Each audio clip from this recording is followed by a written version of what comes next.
दक्षिण लेबनान में आईडीएफ का विध्वंसक अटैक अल अदीसा और काफर किला में एयर स्ट्राइक। जी हां, बड़ी खबर यह भी जानकारी सामने आ रही है कि दक्षिण लेबनान में अटैक हुआ है, आईडीएफ का विध्वंसक हमला हुआ है। अल अदीसा और काफर किला में ये स्ट्राइक किए गए हैं। यानी कि आप देखिए कि लेबनान में एक के बाद एक ऐसी तस्वीरें सामने आ रही हैं जहां पर ये हवाई हमले किए जा रहे हैं आईडीएफ की तरफ से, इजरायल की तरफ से। सवाल यही है कि क्या ये हमले आने वाले दिनों में और बढ़ने वाले हैं और क्या इजरायल या आईडीएफ की तरफ से यह तय कर लिया गया है कि हिजबुल्लाह को इस बार और ज्यादा गहरी चोट देनी है। देखिए, नेतन्याहू ने एक साथ हिजबुल्लाह, हमास और फिलिस्तीन इस्लामिक जिहाद पर हमला किया जिसमें 14 कमांडर्स की मौत हो गई है।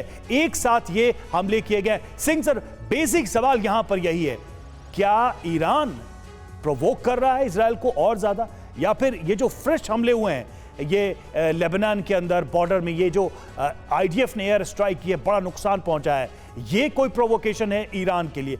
ईरान अभी तक कुछ भी कहता रहे, प्रॉक्सीज के माध्यम से ही इस जंग को लड़ रहा है। एब्सोल्युटली। देखिए, अभी जनरल ब्रजेश ने बताया कि ईरान जो है इन तीनों का प्रॉक्सी है और वो बार बार चाहता है कि इसकी इंटेंसिटी बढ़े। तो ये ईरान जो है इनको पीछे से हथियार सप्लाई कर रहा है, इनको मॉरल सपोर्ट, फाइनेंशियल सपोर्ट दे रहा है, जिसके कारण ये तीनों ट्रिपल एच जिसकी बात आपने करी, हमास, हिजबुल्लाह और हूती, तीनों जो है अपना काम करें।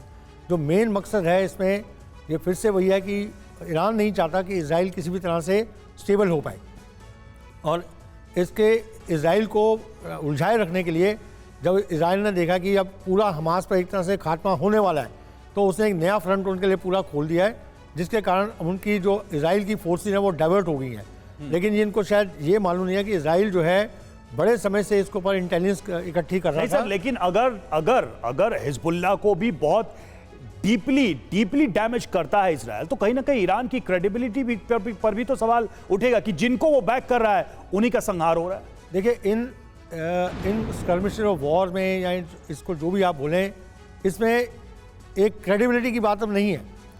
ईरान जो है वो अपनी जो प्रभुता स्थापित करना चाहता है इस्लामिक वर्ल्ड में, उसके लिए वो चाहता है कि किसी तरह से पूरा इजराइल को नष्ट कर दिया जाए, इजराइल को डीरेल कर दिया जाए, और इसके लिए चाहे जो भी उसको करना पड़े वो करेगा।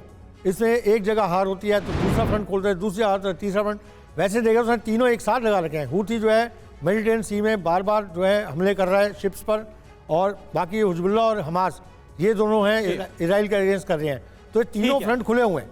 तो ये बिल्कुल, तो इजराइल, सिंह सर, ये आपने साफ कहा कि तीन फ्रंट्स पर लगातार हमलों का सामना कर रहा है इजराइल, चाहे हूती हो, हमास हो या फिर हिजबुल्लाह। अब इसका कैसे काउंटर किया जाएगा वो देख भी रहे हैं, लेकिन आगे की रणनीति कितनी ज्यादा आक्रामक होगी इसका संकेत नेतन्याहू के बयान से नजर आता है। इस बीच एक और बड़ी खबर, लेबनान में इजराइल के ग्राउंड अटैक की पूरी तैयारी हो गई है।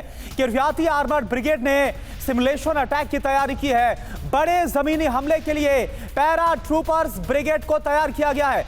लेबनान पर इन्फेंट्री अटैक के लिए इजराइल का डिप्लॉयमेंट आप जरा देखिए। फॉरवर्ड पोजीशंस पर बड़ा लॉजिस्टिक ऑपरेशन इस वक्त चलाया जा रहा है।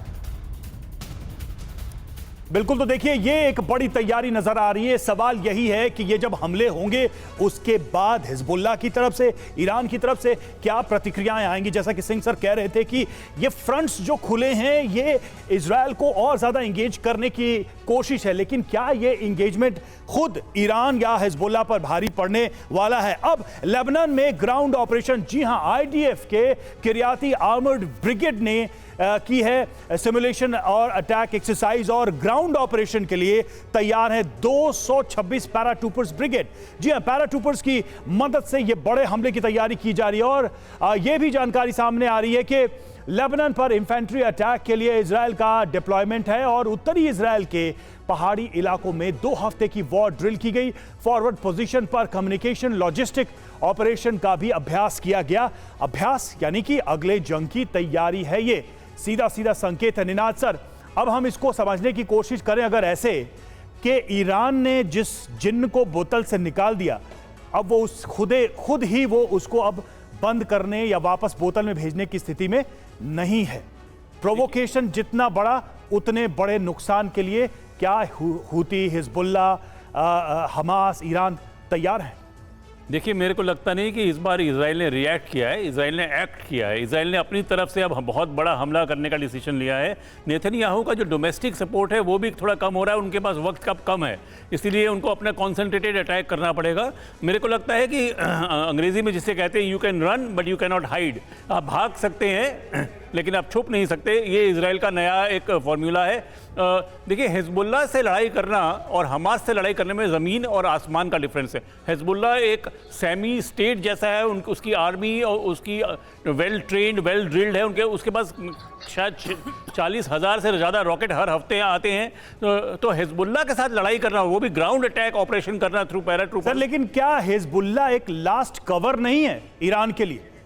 अगर ये ढह गया तो फिर ईरान के सामने क्या बचेगा, क्योंकि बाकी तो बहुत छोटे छोटे ग्रुप हैं, वो भी ऑर्गेनाइज नहीं है। ईरान इस वक्त पॉलिटिकल इंस्टेबिलिटी से गुजर रहा है। उनके जो लीडर थे उनकी मौत हो चुकी है, वहां पे अभी अनसर्टेनिटी का टाइम है। यही मौका है इजराइल के पास कि ईरान की जो वीकनेसेस हैं उस पर बहुत बड़ा अटैक करे। और आप अगर अटैक का नेचर देखते हैं तो ये कोई हाफ बेक्ड अटैक नहीं है, ये एक टोटल अटैक है। तो मेरे को लगता है कि ईरान को 3 तरह के चॉइसेस हैं। या तो ईरान थोड़ी देर के लिए अपना टाइम बचाए और रीग्रुप करे, जो ईरान यूजुअली नहीं करता।